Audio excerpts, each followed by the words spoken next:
It's a book review of the Thor Epic Collection Volume 3. Covers Thor 131 to 153 and covers the years 1966 to 1968. And it's the Wrath of Odin. Always a bit, what's the name with some of these titles? They don't really describe, I think, the book particularly, but he was always pretty wrathful. Obviously, Stan Lee and Jack Kirby. And this is quite a big one, this one. This is 500 odd pages, obviously all in colour. Doesn't have many extras. Now, the stories are brilliant. It's of course got a variety of stories: Grind Man, Super Skrull, Ego, Tananile, and many others. So I'm just going to quickly run through this. But before I do, I'm just going to quickly point out the Omnibus Edition. I was quite lucky. I found this in a charity shop, so I wouldn't have bought it otherwise, because it covers much the same period. Now, it's a bit weird. 121 to 125 in this one. Thor 126 to 152 and the annual 2. So it's like 153 this one, the other one. So it's a weird thing, but this Omnibus Edition, really good as well. Of course, slightly bigger, you can see there. So I'm just going to run through the Epic Collection. First story, got Hercules when they come back from Pluto, that story round off, and you got Tananile, Rigel. I really love that story, and I loved Tananile, just absolute great character. And you've got, go to Rigel, you've got also Ego kicks in. There's obviously Ego turned up in the film, the Guardians of the Galaxy film. You've still got the Tales of Asgard stories. They trail off a bit halfway through the book, so they were still sharing the book at that point. Then they stopped. However, the book was still being shared with, at this point, because it was still, they were the Inhumans. But the Inhuman stories are not included in this, just the Thor ones. So you've got the High Evolutionary, turns up, of course, that story more relevant later with Warlock and other characters. So that's pretty good. The People Breeders. And you've got the Recorder as well. I really love this. This was amazing stuff. And I still enjoy it thoroughly. Just brilliant. Higher Evolutionary's Tower, amazing. To Become Immortal, you've got Jane Foster, of course. Later on, that story was, I'm not going to say anything more of, unless you've read those, of course. You know exactly what happens there. Still got some more Tales of Asgard, and they were excellent. I love those Tales of Asgard. I wish they were in a separate collection. Maybe oversized collection, of course. What you've got next, you've got here, you got Loki.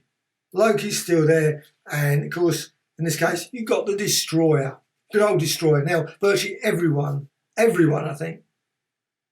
I don't know if it's Thor, but Thor probably been there. He's probably been Destroyer as well. They've all been Destroyer. They all seem to become it at some point. So you've got brilliant story though, Destroyer, and you've got Sif, of course, good old Sif, and Tragedy of Hokum. That's obviously it. Then you've got poor old Ulrich the Troll. He's a pretty mean guy, drags him down. He's pretty vicious as well. He's pretty strong, and to die like a god. The Growing Man, well, that's a pretty good story. Growing Man turns up a lot later, a number of times, but he's basically starts every time he gets all pop, he grows a bit more. Pop grows a bit bigger.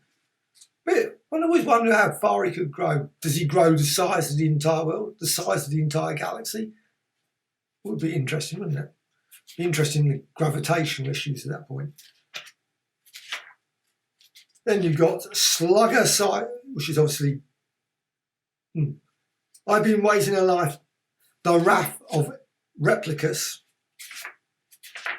Then the Scourge of Super Skrull. I love the Super Skrull, of course, from Fantastic Four. Brilliant character. And you've got some, I love the bit here. I love these ones. These are great. This is a great comic as well. This is number 143. Soon shall come the Enchanters. You've got Thor having a soda and thing, and all the people there just chatting, and he's talking about how wonderful the wonders of Asgard. And Odin, of course. You've got the Enchanters. There's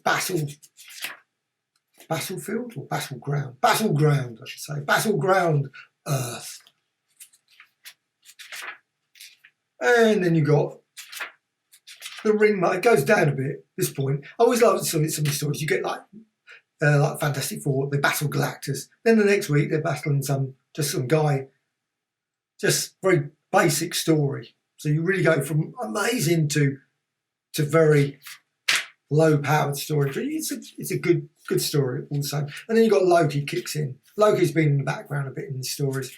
And you've got Loki there. But that leads nicely on to the Wrecker story. And I love that crowbar.